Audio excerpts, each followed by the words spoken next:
بسم الله الرحمن الرحيم سبحانك لا علم لنا إلا ما علمتنا إنك أنت العليم الحكيم نستغفر الله ربي من كل ذنب ونتوب إليه اللهم علمنا ما ينفعنا وانفعنا بما علمتنا وزدنا علما اللهم آمین۔ میرے بھائی اور بہنوں، میں کہتا ہوں ہر اتوار کو یہ بڑا مبارک دن ہے ہم سب کے لیے کہ ہم نے مل کر اس دن کو طے کیا کہ نبی صلی اللہ علیہ وسلم درود شریف پڑھیے کہ حالات کو ہم اسٹیپ بائی اسٹیپ سنیں۔ سننا اصل ہے، پہلے معلوم تو ہو کہ نبی صلی اللہ علیہ وسلم کی زندگی میں ہوا کیا تھا، پھر عمل آسان ہو جائے گا انشاءاللہ۔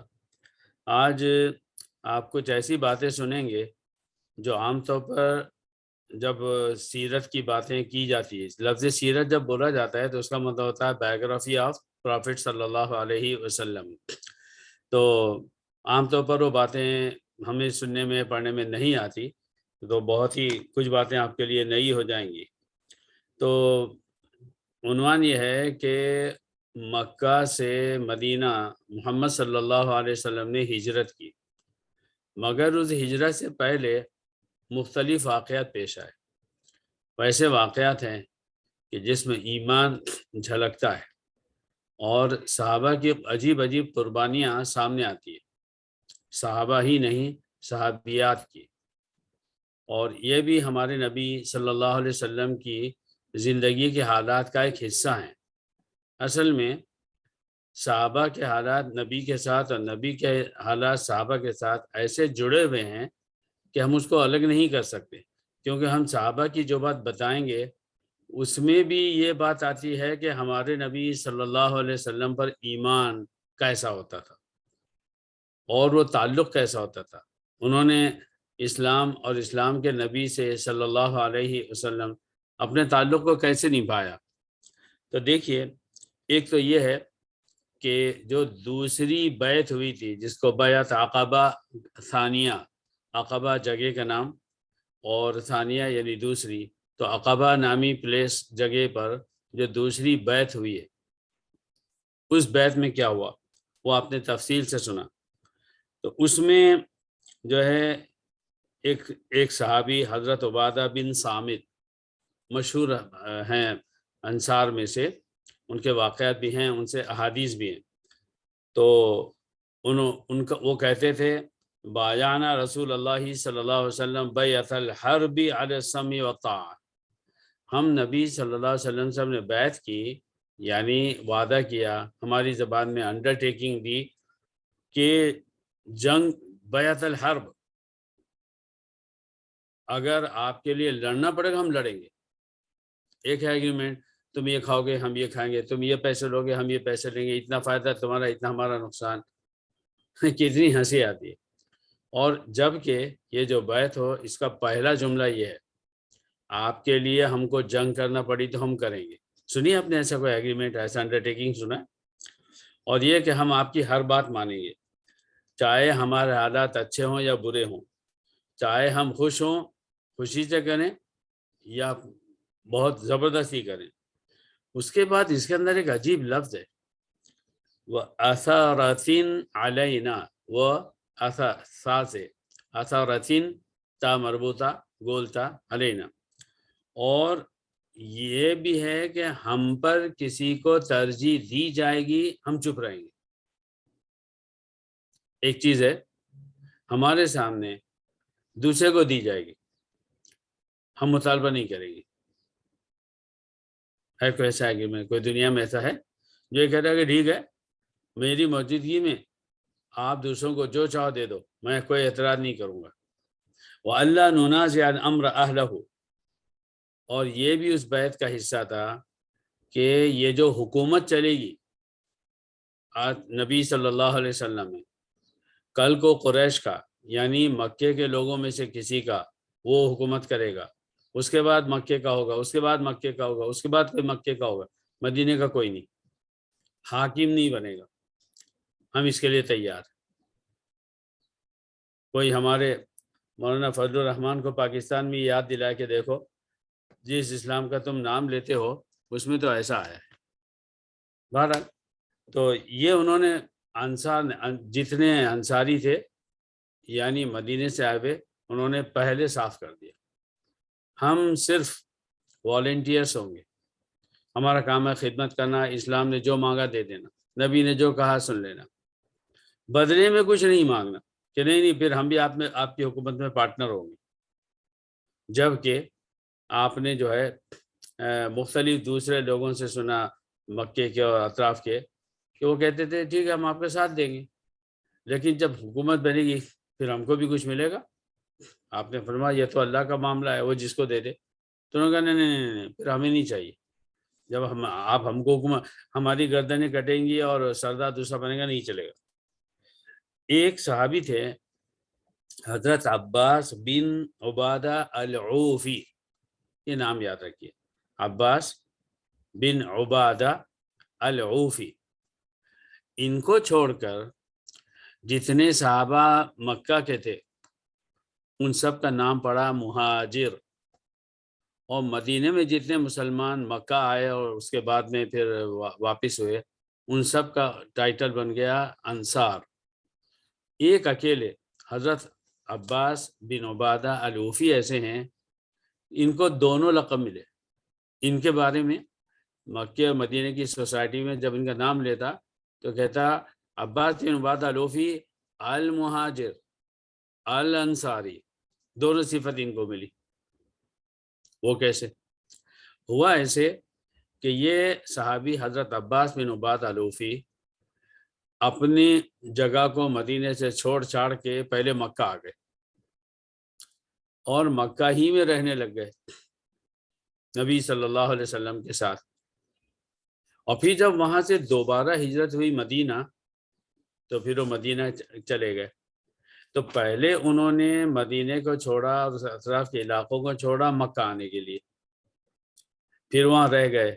اب وہ ایسے ہو گئے جیسے کہ ہی سٹیزن آف مکہ۔ اور اب جب سٹیزن آف مکہ ہیں اور یہاں سے نکل کے پھر مدینہ جا رہے ہیں چھوڑ چھاڑ کے، اب یہ مہاجر ہیں، انصاری ہیں۔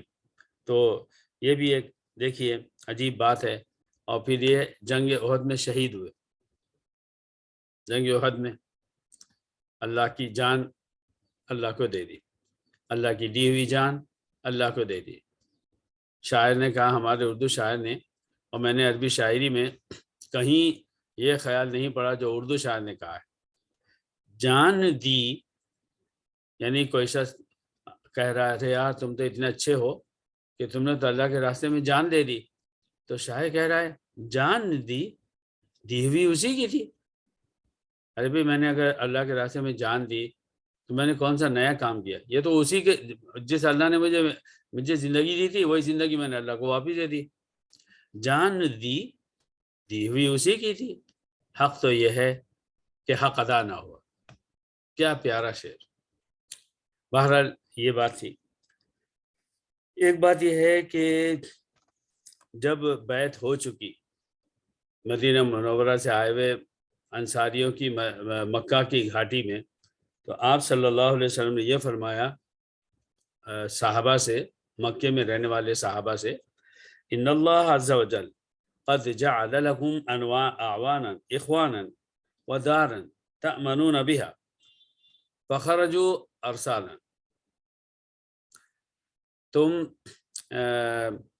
اللہ رب العزت نے تم کو جو ہے نا تمہیں کچھ بھائی دے دیے اور ایسی جگہ دی ہے کہ جہاں پر تم امن و امان سے رہ سکتے ہو، تو پھر تم لوگ کیا کرو، جاؤ جھنڈ در جھنڈ جاؤ، گروپ بائی گروپ جاؤ۔ اور وہیں سے آپ صلی اللہ علیہ وسلم کے اس فرمانے کے بعد سے پھر ہجرت کا ایسا سلسلہ شروع ہوا کہ 2 4 8 10 20 مسلمان چپ چاپ مکہ چھوڑ کے مدینہ نکل جاتے، اور قریش کو بعد میں پتہ چلتا، انہیں پکڑنے کی کوشش کرتے، لیکن جب سے ان کے پکڑنے سے پہلے اللہ تعالیٰ انہیں ان کی اس خطرے سے باہر کر دیتا، اور خود نبی صلی اللہ علیہ وسلم مکہ میں رک گئے، ینتظر امر ربہ، اللہ کے حکم کا انتظار کرتے۔ اللہ کہے گا جاؤ تو جائیں گے۔ حضرت یونس علیہ السلام کو اللہ نے بتا دیا کہ عذاب آنے والا ہے۔ انہوں نے سوچا جب عذاب آنے والا ہے تو مجھے کیوں رکنا ہے، عذاب آنے والا ہے، تو چلو میں دوسری طرف چلا جاؤں، تو اللہ تعالیٰ کو یہ بات پسند نہیں آئی۔ ہاں، تو میرے بھائیوں، نبیوں کا معاملہ یہ ہے، اپنی مرضی سے وہ اپنی جگہ سے ہلتے بھی نہیں ہیں۔ اللہ نے کہا کرو تو کرتے ہیں، اور مت کرو تو نہیں کرتے۔ یہ ان کی کمال کی بات ہے۔ ایک بات اس میں جو ہے، حضرت ام سلمہ ان کے ہجرت کا واقعہ ہے، اور دل ہلا دینے والا واقعہ ہے۔ شاید آپ نے پڑھا ہوگا، سنا ہوگا، مگر آج ہم اس کو پھر دہراتے ہیں، اور یقین مانیے اس واقعے کو بیان کرنے کے لیے بھی دل چاہیے اور سننے کے لیے بھی دل چاہیے۔ ان کے جو شوہر تھے، ان کی کنیت تھی، لقب تھا ابو سلمہ بن عبد الاسد بن ہلال، اور نام ان کا تھا عبداللہ۔ آپ کو کتابوں میں صرف ابو سلمہ، حضرت ابو سلمہ ملے گا، نام نہیں ملے گا۔ ان کا نام تھا عبداللہ۔ انہوں نے طے کیا کہ وہ جو ہے مدینہ ہجرت کر لیں گے۔ ان کی بیوی تھی اور ایک بچہ تھا بہت چھوٹا سا، شاید 2 سال تک کا ہوگا۔ یہ اپنی بیوی اور اپنے بچے کو لے کر مکے سے جب جانے لگے، قریش کو پتہ چل گیا۔ جیسی پتہ چل گیا تو یہ جس قبیلے کے تھے، اس قبیلے کا نام تھا بنو مخزوم۔ مخزوم، میم خا زا واو میم، بنو مخزوم۔ وہ سب لوگ آگے، انہوں نے کہا نہیں نہیں نہیں، ہم تم کو نہیں جانے دیں گے، تمہاری اپنی بات ہے، جاؤ تم، لیکن یہ جو تمہاری بیوی ہے یہ ہمارے قبیلے کی ہے، اس کو ہم نہیں جانے دیں گے۔ اور کیا کیا کہ جس اونٹنی پر حضرت ام سلمہ بیٹھی ہوئی تھی اور گود میں چھوٹا معصوم بچہ تھا، اس کی نکیل ہاتھ میں چھین لی اور کہا جاؤ، جانا ہے تم کو، تم جاؤ، اپنی بیوی اور بچے کو لے کر نہیں جا سکتے۔ آپ بتائیے کہ ہم اور آپ اگر ہوتے تو ہم کیا کرتے؟ ہمارے پاس تو ہم ہر آسانی کے کام کے لیے ہم ایکسکیوز ڈھونڈتے ہیں۔ اب کیا کرو، یہ مصیبت ہے نا، تو پھر مولوی صاحب بھی فتویٰ دیتے ہیں، ٹھیک ہے آپ مت کیجیے۔ تو یہ ایسے موقع پر کھڑے تھے، یا تو بیوی اور بچے کے لیے رک جائیں، اگر رک جاتے جائز ہوتا، یا اپنے اسلام کو بچانے کے لیے، اسلام کی خدمت کرنے کے لیے اکیلے چلے جائیں۔ تو کہا ٹھیک ہے رکھ لو، اپنی بیوی کو اور اپنے بچے کو دشمنوں کے حوالے۔ دشمن کیوں؟ وہ ایک خاندان کے افراد ہیں، ایک قبیلے کے ہیں، اور عرب کے قبیلے اس وقت جو ہے، اگر قبیلے کا آدمی ہے تو اس پر کبھی آنچ نہیں آنے دیتے تھے۔ مگر اسلام اور کفر کی جنگ ایسی چل رہی تھی عجیب و غریب کہ عربوں کی جو پرانی روایات تھی انہوں نے مسلمانوں کے ساتھ وہ بھی بھلا دی تھی۔ وہ صرف سختی جانتے تھے، مار پیٹ جانتے تھے، وہ مسلمان برداشت کر رہے تھے، تو وہ نکل گئے۔ تو جب بنو مخزوم کے لوگوں نے حضرت ام سلمہ کا اور ان کے بچے کو روک لیا، تو کیا ہوا؟ حضرت ابو سلمہ کی جو گھر کے لوگ تھے وہ بھی اسی وقت آ گئے۔ انہوں نے کہا اگر تم کو روکنا ہے، تم اپنی قبیلے کی عورت کو روکو، مگر یہ جو بیٹا ہے وہ تو باپ پر منصوبہ تھا، تو یہ ہمارے خاندان کا بچہ ہم واپس لے گی۔ اب اس معصوم بچے کو بنو مخزوم کے لوگ کھینچ رہے ہیں اپنی طرف ہاتھ پکڑ کر، اور حضرت سلمہ جو ہے، ابو سلمہ، ان کے خاندان کے لوگ وہ بچے کا دوسرا ہاتھ کھینچ رہے ہیں۔ وہ اس چھین جھپٹ میں بچے کا ہاتھ اکھڑ گیا، فریکچر ہو گیا، تصور کیجیے۔ پھر یہ چھوٹا بچہ باپ کے گھر کے لوگ لے کر چلے گئے، اور یہ عورت بیچاری رضی اللہ عنہ، وہ اپنے قبیلے کے لوگ اس کو کھینچ کر لے کر چلے گئے۔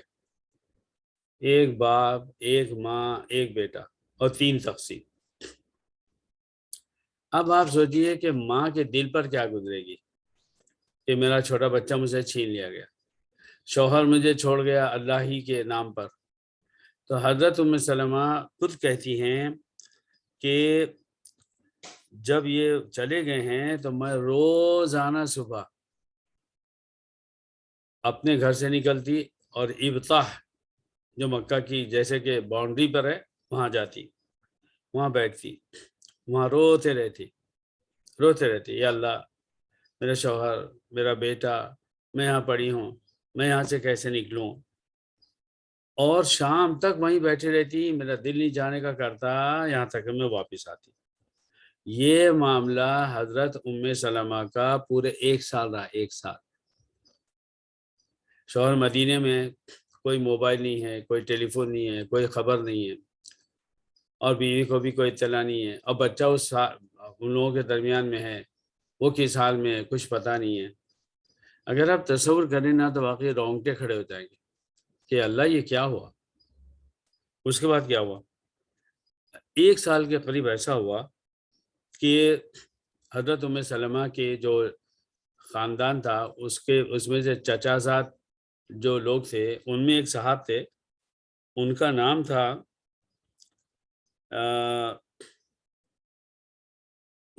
تھا عثمان بن طلحہ بن ابی طلحہ۔ یہ نہیں، یہ نام دوسرا ہے، لیکن ایک آدمی گزرا، اس نے میری حالت کو دیکھا، اس کو ترس آیا، اس نے جا کر سب سے پہلے بنو مخزوم کے لوگوں سے بات کی کہ ایک معصوم عورت پر یہ آپ کیا ظلم کر رہے ہیں؟ ادھر تم نے روک لیا، ادھر باپ کے قبیلے والوں نے بیٹے کو روک لیا، اور یہ بیچاری شوہر سے بھی گئی اور اپنے بچے سے بھی گئی، تو اسے جانے دو، چلی جائے، یہ روک کے کیا کرو گے؟ اللہ تعالیٰ کو ان لوگوں کے دنوں میں رحم ڈالنا تھا۔ 1 سال کے بعد انہوں نے کہا ٹھیک ہے، اسے بولو جاؤ، اور جو ابو سلمہ کے گھر کے لوگ تھے انہوں نے جو ہے تو بیٹا بھی واپس دے دیا۔ مجھے امید ہے کہ آپ حضرات سن رہے ہیں اور اونگ نہیں آ رہی ہے۔ درود شریف پڑھیے۔ نہیں زبر بھائی بہت اس سے سن رہے ہیں، کافی شوق سے سن رہے ہیں، آپ بولتے رہیے۔ جی، تو جناب والا وہ انہوں نے کہا جاؤ۔ اب آپ تصور کیجئے اس وقت سوسائٹی کتنی ماڈرن ہو چکی تھی، آنے جانے کے وسائل کتنے تیز تھے، اور کون آتا اور کون جاتا تھا، بمشکل کوئی جاتا آتا، اور جانے آنے کا راستہ ہے نا، اونٹ پر بیٹھو، صحرا میں جاؤ، صحرا میں جاؤ۔ اگر آج کی عورت کو یہاں کے دبئی شارجہ سے بولا جائے کہ تم جو ہے تو اونٹ پر بیٹھو اور ابوظہبی جاؤ اکیلی، چھوڑیں گے کوئی اپنی بیوی کو، اپنی ماں کو، اپنی بہن کو؟ مرد کو بولا جائے کہ جاؤ اونٹ پہ بیٹھو، یہاں سے ابوظہبی جاؤ صحرا میں، تو یہ تیار ہو گئی، نکلی مکہ مکرمہ سے نکل کر۔ آپ کو معلوم ہے کہ تنعیم قریب ہی کی جگہ ہے، تنعیم تک گئی تھی تو وہاں پر ان کو ایک صاحب نظر آئے، ان کا نام تھا عثمان بن طلحہ بن ابی طلحہ، عثمان بن طلحہ بن ابی طلحہ۔ انہوں نے ان کو دیکھ کر پہچان لیا، پوچھا کیا کہاں جا رہی ہوں؟ انہوں نے کہا میں اپنے شوہر سے ملنے کے لیے میں مدینہ جا رہی ہوں۔ تو انہوں نے کہا کہ واللہ ما لک من مسرک، آپ کو وہاں لے آ کر چھوڑنے والا کوئی نہیں ہے؟ انہوں نے کہا لا واللہ، کوئی بھی نہیں ہے، الا اللہ و بنی ھذا، میرے ساتھ کوئی نہیں ہے، میں ہوں، میرا اللہ ہے، یہ بیٹا ہے۔ یہ جو صحاب تھے عثمان بن طلحہ بن ابی طلحہ، یہ غور سے سنیے، یہ اس وقت کافر تھے۔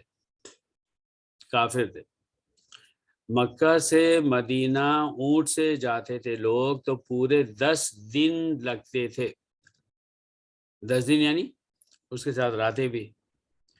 اب آپ تصور کیجیے، ایک عورت، اس کا چھوٹا سا بچہ، اونٹنی پر سوار، راستے میں کوئی ملباری کا کیفٹیریا بھی نہیں ہوگا، ہاں، اور اس کو جانا ہے، جو کھانے پینے کی چیز اس نے ساتھ میں لے لی وہی کام آئے گی، اور 10 دن تک جانا ہے، اور اکیلے جانا ہے، اور اونٹنی پر جانا ہے۔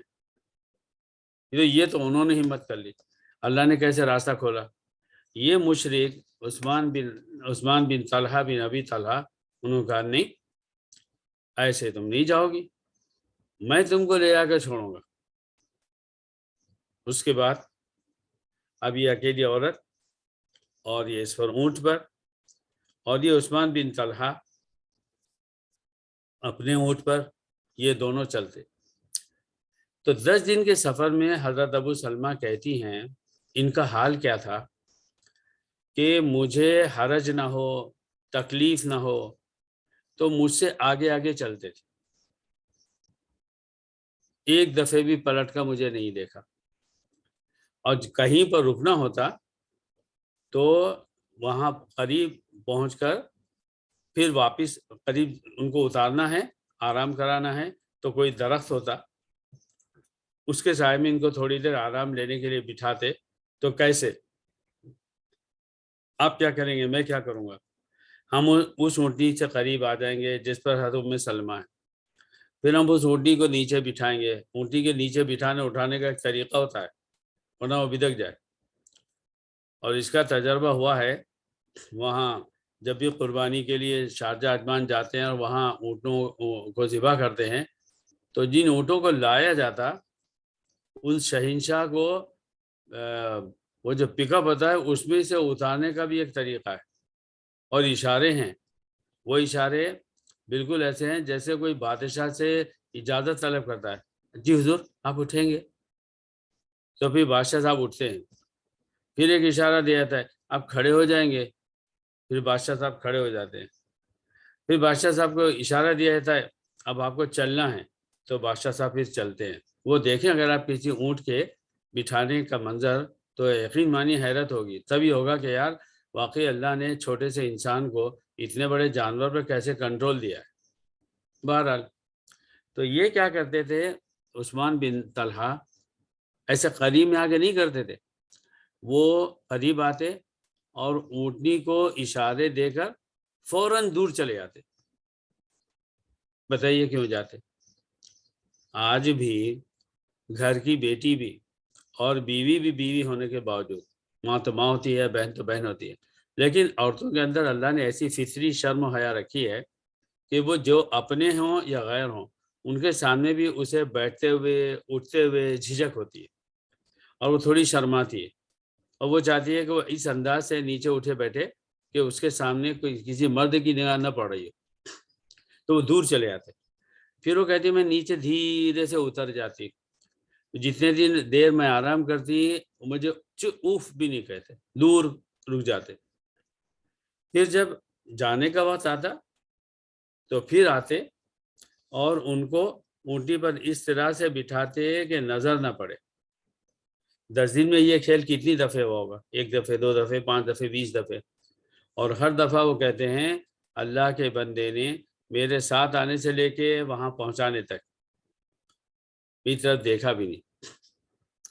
درمیان میں ایک عجیب بات سن لیجئے، یہ عثمان بن طلحہ بن ابو طلحہ جب حضرت ام سلمہ کو لے کر جا رہے تھے اس وقت یہ مشرک تھے، مسلمان نہیں تھے. ذرا اس فضا کو دیکھیے کہ مکے میں مسلمانوں کو کیسے ستایا جا رہا ہے. اس میں ایک کافر رحمت کا فرشتہ بن کر ساتھ میں لیتا ہے، پورا سفر طے کرتا ہے، پلٹ کر نہیں دیکھتا ہے، ہر طرح کا خیال رکھتا ہے. یہاں تک کہ جب قبا کے قریب پہنچے ہیں تو وہاں پر پھر انہوں نے کہا کہ آپ کا شوہر یہاں ہیں، اب آپ جائیے، اور ان کو وہاں مدینہ چھوڑ کر یہ واپس آئے. بعد میں اس کے کوئی 8-10 سال کے بعد جب صلح حدیبیہ ہوئی اس وقت یہ عثمان بن طلحہ بن ابی طلحہ یہ مسلمان ہوئے. اس پورے سفر میں وہ کہتی ہیں کہ انہوں نے میرا ہر طرح سے خیال رکھا، مجھے آرام پہنچایا، کبھی پلٹ کر میری طرف ایک نظر نہیں ڈالی. تو اس کے بعد پھر وہ جا کر وہاں مل سکی ہیں. وہ واقعی میں کہتا ہوں نا کہ ان حضرت عثمان کا ماشاءاللہ بعد میں مسلمان ہوئے اور ان کا اسلام بہت مضبوط رہا. انہوں نے جو کیریکٹر مشرک ہونے کی حالت میں پیش کیا وہ خود ہم مسلمانوں کے لیے ایک سبق ہے کہ ہمارے اندر بھی اتنا حوصلہ ہو کہ کسی مصیبت زدہ کہ ہم ایسے کام آئے. تو ایک تو بات یہ ہے. دوسری بات انہی واقعات کی کڑیوں میں سے نبی صلی اللہ علیہ وسلم کی ہجرت سے پہلے میں عرض کر رہا ہوں، جو مختلف صحابہ کے حالات پیش آئے، ان میں ایک صحابہ ہیں حضرت مصعب بن عمیر، ایسا نہیں، حضرت صہیب اور رومی ان کا نام تھا، روم کے رہنے والے تھے، جیسے حضرت بلال حبشی تھے، حضرت صہیب رومی تھے۔ انہوں نے ارادہ کیا کہ بھائی میں اب مکہ چھوڑ اور میں مدینہ چلا جاؤں گا۔ تو کیا ہوا کہ یہ نکلے، ہاں، اس وقت تک نبی صلی اللہ علیہ وسلم کی ہجرت ہو چکی تھی۔ جب حضرت صہیب وہاں سے نکلنے کا انہوں نے ارادہ کیا تو قریش کے لوگوں نے روک لیا۔ انہوں نے کہا انت اتیتنا صعلوکن، جب تم مکہ میں آئے تھے نا شروع میں تو تم غریب فقیر تھے، تمہارے پاس ایک پیسہ نہیں تھا، اور اب تمہارے پاس اتنا زیادہ پیسہ ہے، یہ پیسہ تم نے مکہ میں کمایا، ہم تم کو یہاں سے نہیں جانے دیں گے۔ حضرت صہیب نے کہا اچھا ایسی بات ہے، تمہارا کیا خیال ہے، یا میں سارا پیسہ تم کو دے دوں تو مجھے چھوڑ دو کہ میں جاؤں؟ ہاں بالکل۔ انہوں نے اپنے پاس کا سارا پیسہ چھوڑ دیا اور سارا پیسہ محنت کا چھوڑ چھاڑ کے وہ مدینہ نکل گئے۔ یہ بات کہاں پیش آئی؟ مکہ میں۔ کس کو معلوم تھی؟ قریش کے وہ لوگ جنہوں نے حضرت صہیب کو روکا، اور حضرت صہیب بس، کوئی فون تو نہیں تھا، ہلو یا رسول اللہ میں صہیب بول رہا ہوں، وہ انہوں نے مجھے یہاں روک دیا تھا، ایسا کچھ ہو؟ یہ بھی نہیں ہوا۔ لیکن جب وہ مدینہ پہنچے، جیسے ہی مدینہ پہنچے اور نبی صلی اللہ علیہ وسلم نے ان کو دیکھا تو کیا فرمایا؟ ربح البیع صہیب، ربح البیع صہیب، صہیب جو تم نے بزنس کیا ہے نا تم تو کما لیے۔ کیا مطلب؟ اپنے ایمان کو بچا کر وہاں سے نکل کر تم نے مدینہ منورہ آنے کے لیے سارا پیسہ چھوڑ چھاڑ دیا، اللہ نے جبریل علیہ السلام کے ذریعے سے مجھے بتایا، تو تم تو کام جیت گئے۔ یہ بھی واقعہ پیش آیا ہے، اور پھر انہی کے بارے میں قرآن مجید میں اس واقعے کی وجہ سے دوسرے پارے میں یہ آیت نازل ہوئی، وَمِنَ النَّاسِ مَن يَشْرِي نَفْسَهُ ابْتِغَاءَ مَرْضَاتِ اللَّهِ وَاللَّهُ رَءُوفٌ بِالْعِبَادِ، اور بعض لوگ ایسے ہیں کہ جو اپنے آپ کو بیچ دیتے ہیں اللہ تعالیٰ کی مرضی کو پانے کے لیے، اور اللہ تعالیٰ اپنے بندوں پر بہت رافت اور محبت رکھتا ہے۔ اچھا، اس کے ساتھ اور کیا ہوا کہ نبی صلی اللہ علیہ وسلم نے جب وہ دوسری بیعت میں 72 افراد آ گئے تھے مدینے کے، تو ان کو قرآن وغیرہ سکھانے کے لیے، اسلام سکھانے کے لیے حضرت مصعب بن عمیر جو تھے ان کو بھیجا تھا، اور انہوں نے جا کر خوب اسلام پھیلایا۔ پھر جنگ بدر میں بھی شاید شریک ہوئے، لیکن جنگ احد میں شریک ہوئے اور شہید ہوئے۔ صحابہ ان کے نزدیک سب سے بڑی دولت کیا تھی؟ سب سے بڑی اللہ کے راستے میں شہید ہو جانا۔ بس یہ اس بات کے بعد اور کوئی چیز ان کے ہاں وہ نہیں تھی، میں نے اتنی نماز پڑھی، میں نے اتنے روزے رکھے، میں اتنی اس میں کیا، میں نے ایسا کیا، میں نے ویسا کیا، وہ ان سب چیزوں کو گنتے ہی نہیں تھے۔ اگر گننے کی کوئی چیز تھی صرف ایک، اللہ کے راستے میں جان دے دو، شہادت۔ اب یہ جذبہ ہم لوگوں سے نکل گیا ہے۔ اچھا، ایک اور عجیب بات، حضرت عبد الرحمن بن کعب بن مالک جو ہے وہ کہتے ہیں کہ میرے والد کی نگاہ ختم ہو چکی تھی بڑھاپے سے، انہیں نظر نہیں آتا تھا، میں اپنے والد کو ادھر ادھر لے کے بٹھانا کرنا وہ سب کرتا تھا۔ تو وہ جو ہے جب بھی جمعے کی اذان سنتے تو وہ کیا کرتے، ابو امامہ اسعد بن زرارہ، ابو امامہ اسعد بن ابو زرارہ، وہ ان کو جو ہے تو ان کے لیے دعائیں کرتے۔ تو میں نے ایک دن پوچھا کہ ابا جان یہ آپ ہر جمعے کو ابو امامہ کے لیے کیوں دعائیں کرتے ہیں؟ تو انہوں نے کہا کہ یہی صاحب جو تھے وہ مدینہ منورہ میں ہم ان سے ملے تھے، اور وہاں پر جو ہے ہم لوگوں نے ان سے اسلام سیکھا تھا۔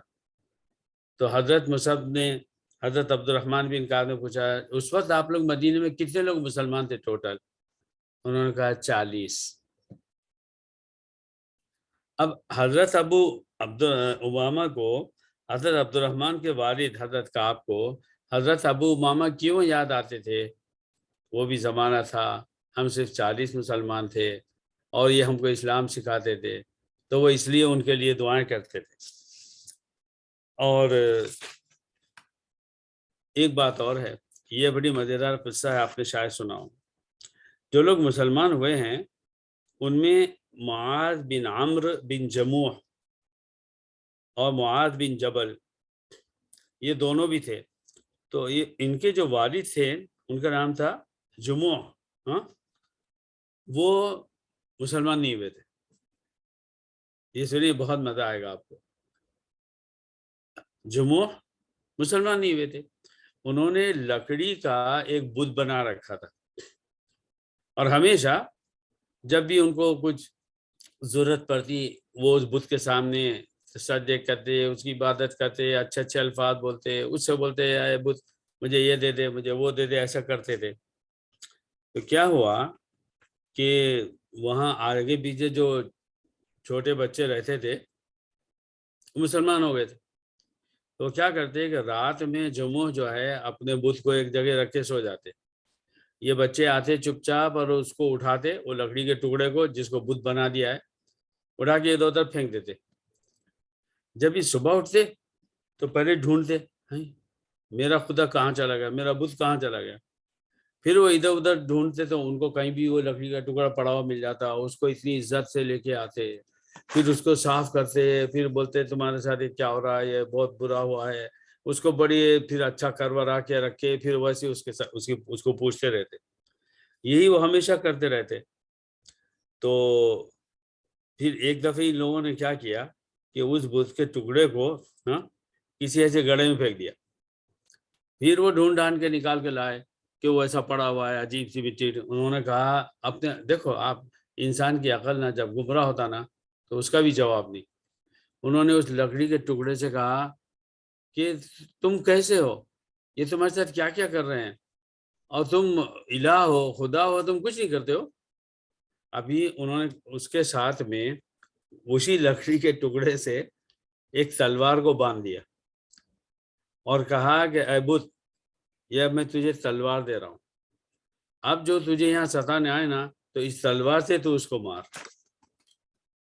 تو بت کو بھی اپنی حفاظت کے لیے تلوار کی ضرورت ہے۔ بہرحال دماغ ایسا، پھر وہ سو گئے۔ وہ بچے آئے، اس لکڑی کے ٹکڑے کو اٹھایا، اس کی تلوار الگ کی، اور اس لکڑی کے ٹکڑے کو اٹھا کر ایسی جگہ پھینکا جہاں اس زمانے میں جو ٹوائلٹ ہوتے تھے وہ ہماری اور آپ کی طرح گھروں میں صاف ستھرے نہیں ہوتے تھے۔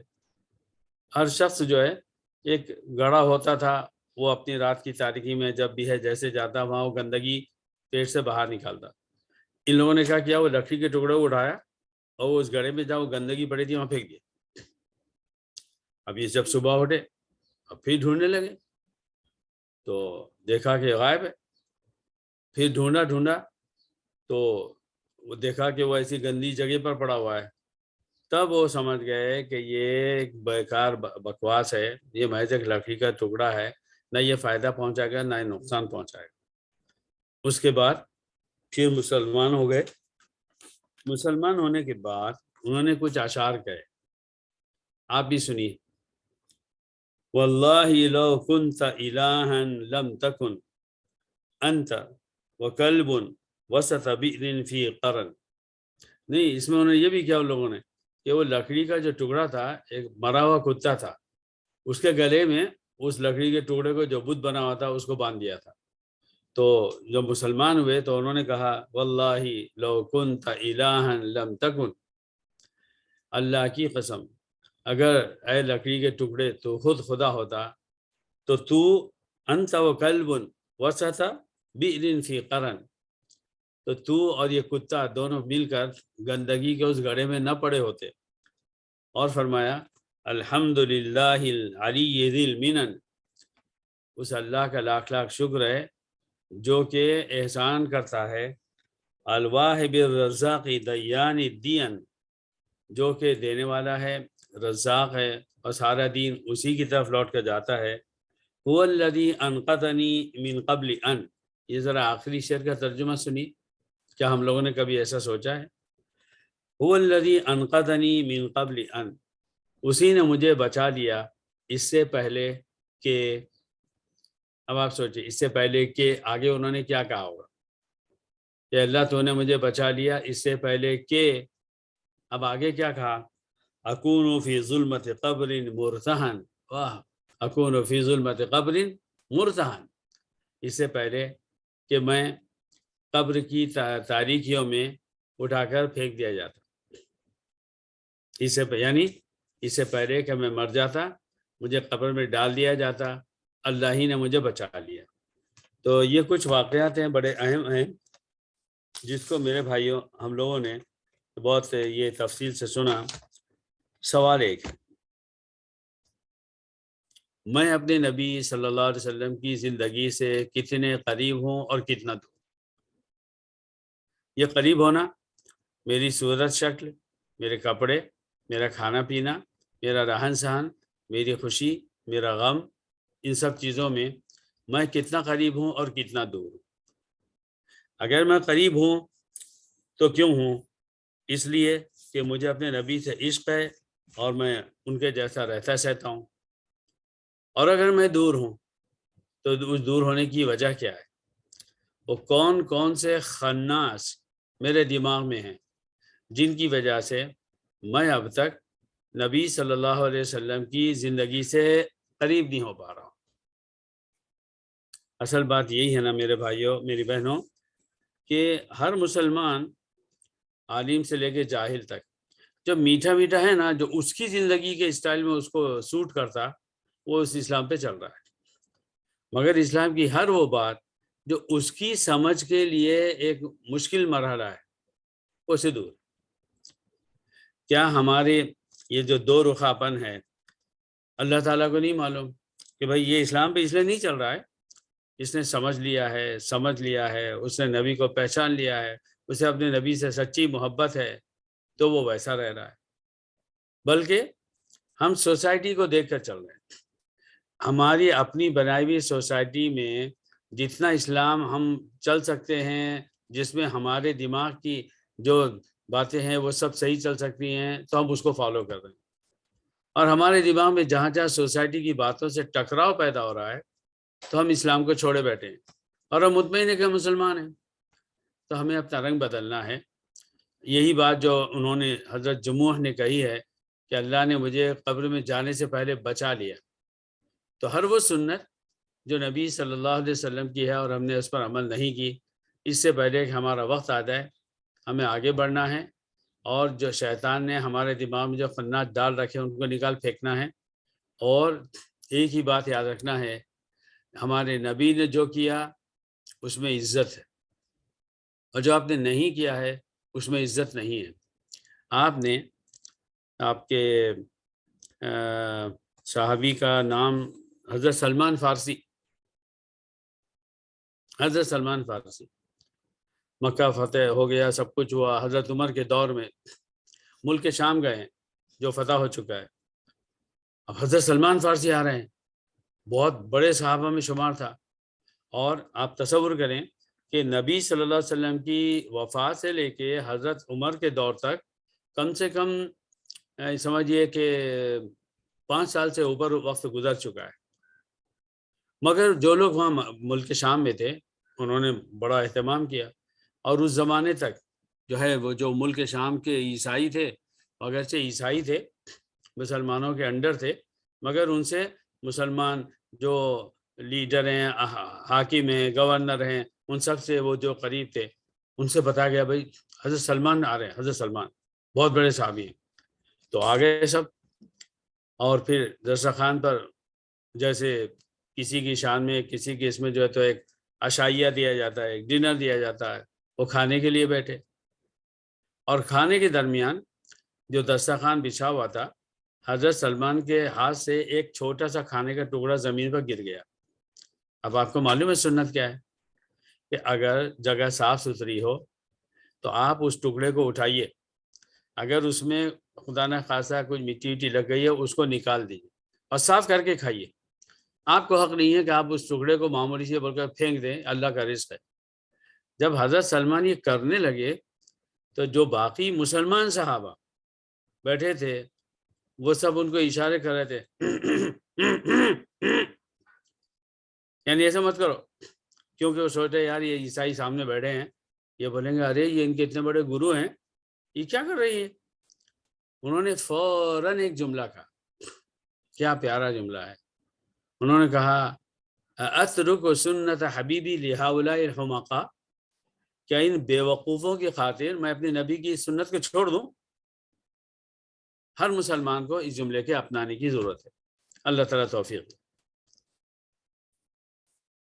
جزاک اللہ بھائی، ماشاء اللہ، بہت اچھا، بہت ہی بہت زبردست آج کا درس تھا.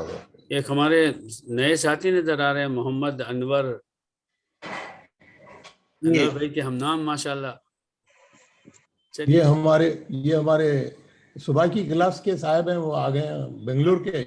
واہ واہ واہ، چلیے الحمدللہ، اللہ بہت بات رکھے. بہت اچھے آدمی ہیں بیچارے، نیک آدمی. میں اس لیے کہہ رہا تھا روشنی کیوں زیادہ ہے.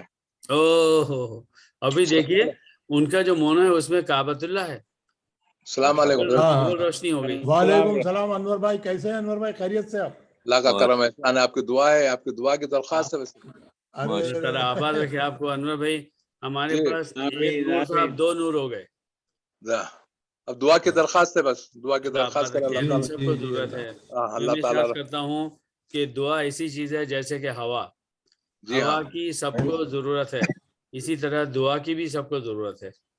مولانا صاحب ایک بات میری چھوٹی سی ہے، محتاج ہیں تو بھائی، محتاج ہیں. میری چھوٹی بات ہے کہ میں دوا کے پر بھروسہ نہیں کرتا جی، میں دعا کے پر بھروسہ کرتا ہوں. ماشاء اللہ. تقریباً میں پیرے میں بہت زیادہ درد ہے، ڈاکٹر دوا کھاؤ بولتا ہے، نہیں کھاتا، دعا پڑھ کے پھونک دیتا ہوں، چل رہا ہوں. جی جی جی اسی طرح سے رمضان کا مہینہ، آپ بزرگ ہیں، دعا کریں. جی میرا نام محمد انور ہے. جی جی انور بھائی آپ نے بڑی اچھی بات کہی ماشاءاللہ. اور اصل چیز جو مسلمان کا سرمایہ ہے وہ دعا ہی ہے. اور نبی صلی اللہ علیہ وسلم نے فرمایا الدعاء سلاح المؤمن، دعا جو ہے وہ مسلمان کا ہتھیار ہے. جہاں یہ حدیث ثابت ہے وہاں پر دوسری حدیث بھی ثابت ہے کہ نبی صلی اللہ علیہ وسلم نے فرمایا تداووا، اگر بیمار پڑو تو دوا کھاؤ، فإنہ ما انزل اللہ داء الا وله دوا، اس لیے کہ اللہ نے جو بیماری بھی دنیا میں رکھی ہے اس کی دوا بھی رکھی ہے. بے شک بے شک. اللہ توفیق دے. چلیے دعا کر لیتے ہیں. آمین. دعا کریے تو بھائی. اللهم يا خالقنا يا مالكنا يا من أرسل سيدنا محمد صلى الله عليه وسلم إلينا، يا من آمين. جعلنا من أمته، يا ربنا هذا آمين. وفضلك وعظيم سلطانك علينا يا أرحم الراحمين. ما آمين. كنا نؤمن به إلا أنت هديتنا الله يا رب. اللهم صل آمين. على محمد وعلى آل محمد كلما ذكره ذاكرون وكلما غفل عن ذكر الغافلون. آمين. ربنا ظلمنا أنفسنا وإن لم تغفر لنا وترحمنا لنكونن من الخاسرين. آمین. اللہ آمین. ہمارے نبی صلی اللہ علیہ وسلم پر اس وقت بھی درود بھیجتے رہے اللہ جب لوگ انہیں یاد رکھتے ہوں، اور اس وقت بھی ان پر درود و سلام ہو جب لوگ ان پر درود و سلام بھیجنے سے غافل ہوں.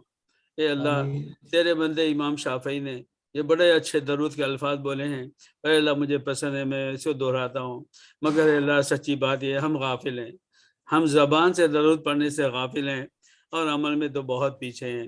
اے اللہ ہمیں اپنے نبی صلی اللہ علیہ وسلم کی ہر سنت پر ایمان لانے کی توفیق عطا فرما. آمین. اے اللہ تو نے اپنے قرآن میں کہا ہے فَإِنَّ الْعِزَّةَ لِلَّهِ وَلِرَسُولِهِ، عزت جو ہے وہ اللہ کی ہے اور جو نبی نے کیا اس کی ہے. اس پر ہمیں ایمان عطا فرما اور آمین. پورے اسلام پر چلنا آسان فرما. آمین. اے اللہ ہمیں اور تمام مسلمانوں کو اپنے نبی کی زندگی کے حالات کا پڑھنا اور عمل کی نیت سے پڑھنا آسان فرما. آمین. جب بات معلوم ہو جائے ہمارے ایمان میں ایسی طاقت دے کہ وہ سماج کے بنائے ہوئے باتوں کو توڑ دے اور چھوڑ دے اور بتا دے کہ میرے نبی کا ہر عمل سب سے افضل ہے. جس بات میں اس نے عزت بتائی اسی میں عزت ہے، اور جس بات میں اس نے ذلت بتائی اسی میں ذلت ہے. ہمارا ایمان ایسا فرما اے اللہ ہر مسلمان کو آمین نبی آمین صلی اللہ علیہ وسلم کی تمام زندگی پر عمل کرنے کی توفیق عطا فرما اللہم اے اللہ آمین اس کی برکت سے ہماری چھوٹی بڑی مجلسوں کی برکت سے اور ہر وہ مسلمان اے اللہ جو اس وقت تیرا نام زبان پر لے رہا ہے یہ تیرے سامنے سجدے میں یا رکوع میں جھکا ہوا ہے یہ تیری کتاب کو پڑھ رہا ہے ان سب کی برکت سے اے رب العالمین دنیا کے ہر مسلمان ملک سے ساری مصیبتیں ختم فرما آمین یا رب۔ بھرپور آمین حفاظت یا رب۔ فرما اے اللہ تیرے جو بندے اپنی ایمان کی سزا بھگت رہے ہیں فلسطین میں اور شام میں اور عراق میں اور یمن میں اور اے اللہ میانمار کے 20 لاکھ مسلمان اور ہندوستان کے کروڑوں مسلمان اے رب العالمین اور جو آمین پاکستان میں مصیبت پیش آئی ہے اے آمین رب العالمین ہر طرح سے ہمارے ان اسلامی ملکوں کی حفاظت فرما خیر آمین معاملہ آمین فرما اے اللہ آمین دشمنوں کی دشمنی کیا کم ہے کہ اپنے بھی آمین دشمن ہو جائیں اے رب العالمین جو لوگ گمراہ ہیں